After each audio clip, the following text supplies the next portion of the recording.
it's Dominique from Blogging in My Undies blog, and today I wanted to share with you something pretty awesome.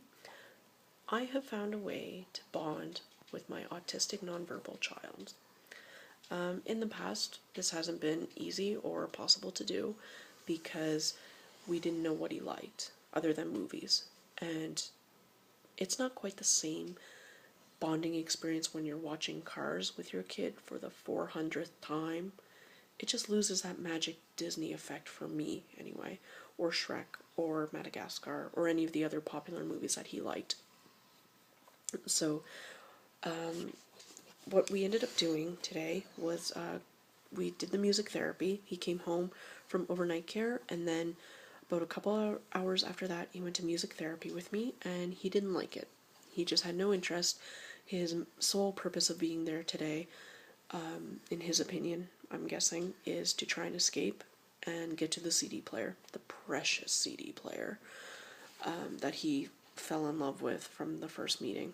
But they blocked off both sides, and he still tried to jump over the tables that were barricading the CD player, and he didn't get to them, but he tried very, very hard. So after that, we decided we would try and go swimming with a friend of mine and her son, who is also autistic, and he's 4 years old. We'll just call him 4.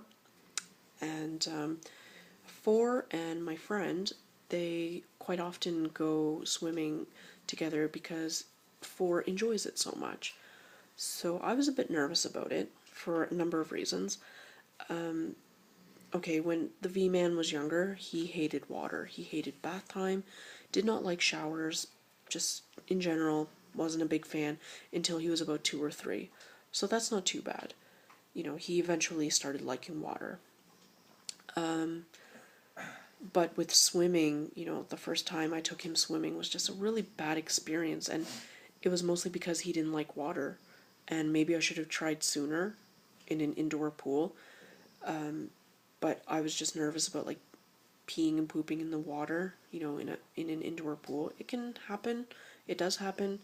And I just wouldn't want my child to be embarrassed or myself to be, you know, kicked out of the pool, never allowed bringing my kid back again. So that was a bit nerve-wracking today, is just making sure that he did not poop in the pool. And he didn't, which was great. We just made sure that he didn't eat before we went into the pool. We held off on taking him out for late lunch, early dinner. So try and, you know, reduce the chances of any accidents, and it worked because he wasn't wearing a swimming diaper. He was just wearing his little swimming suit, trunks, and we just hoped for the best. So he had a really awesome time.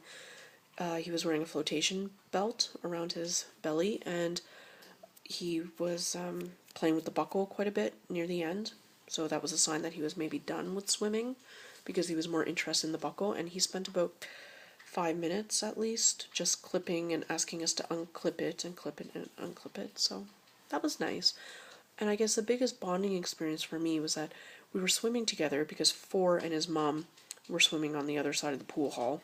You know, they're autistic. I don't expect them to be best friends and hanging out all the time together. So we did our thing, they did theirs, and they joined us near the end when 4 was ready to come hang out with us, which was cool. And I noticed that the V-Man gave me a lot of hugs, like actual genuine hugs, like the big, you know, the big thank you mummy hugs, I'm so happy I'm here hugs.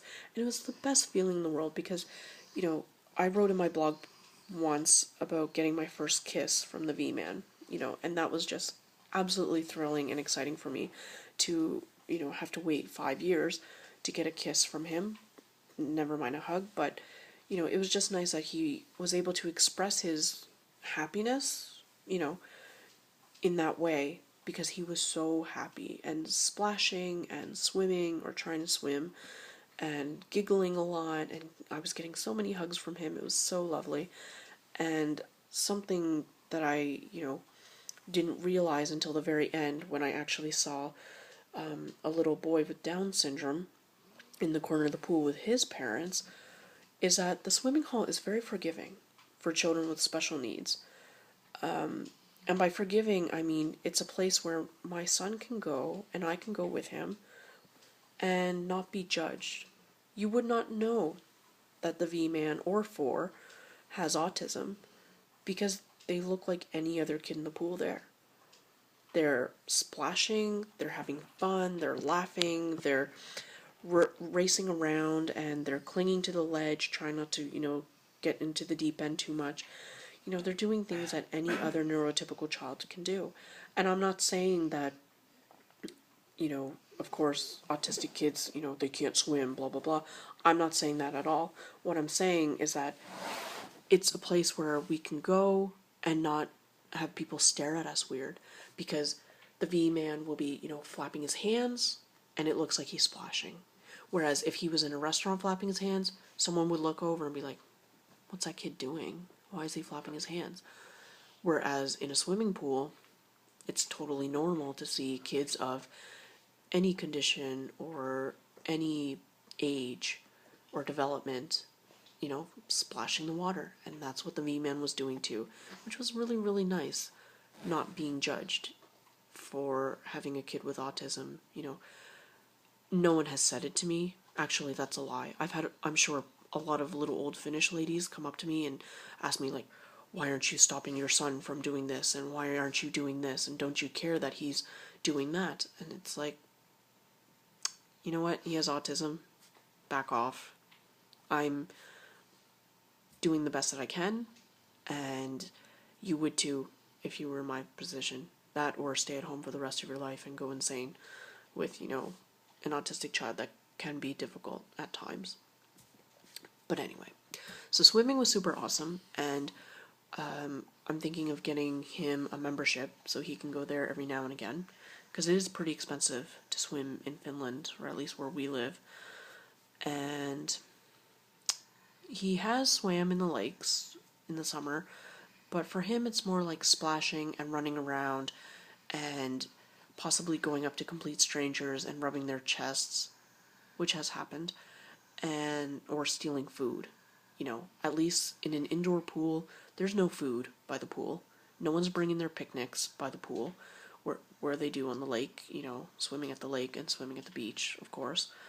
So that was another nice thing, is that I didn't have to worry too much about the V-man taking anybody's things, which can happen because he's curious or he's hungry, depending what the object is.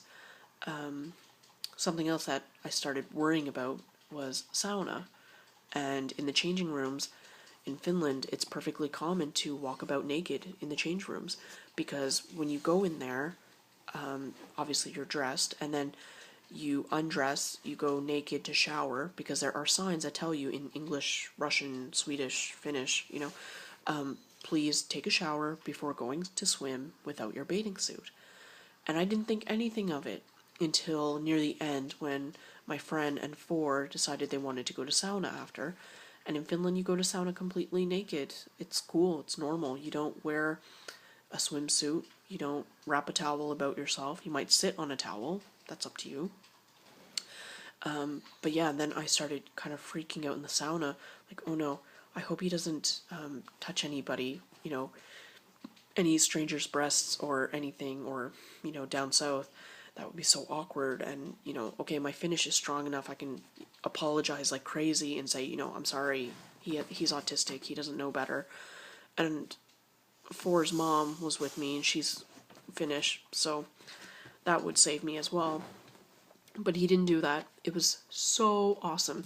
He was interested in scooping water and throwing it on the rocks of the sauna stove, and it was just a really pleasant experience. I'm really happy with everything. And then when we left, he didn't have any accidents, even when he was naked, especially in the sauna, because we've had experiences where he's had some accidents and messes and whatnot. So it was a very, very positive experience. And I know my last video was a little more on the negative side in terms of his meltdowns and everything, but having these positive moments and positive days, I cherish them.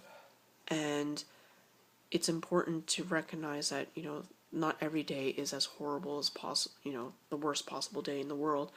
It can always be worse in so many different ways. So whenever I do get these really happy days, this real connection, lots of eye-to-eye contact, lots of direction by him guiding me for what he wants and asking what he wants, through hand signals or through pulling me and directing me, it makes things a lot easier and it makes my day a heck of a lot better, and it far outweighs all the crummy days I might have, whether it be from lack of sleep or from a meltdown I couldn't prevent, things like that. So, anyway, overall, really happy experience, and just wanted to share that with you. So, it does get better. Keep strong. You're doing awesome. Loki, did you want to say anything? You think everyone's awesome? Yeah? Alright. Thanks again for watching, and if you like what you're watching, please subscribe down below, and I'll see you next time. Thank you. Bye-bye.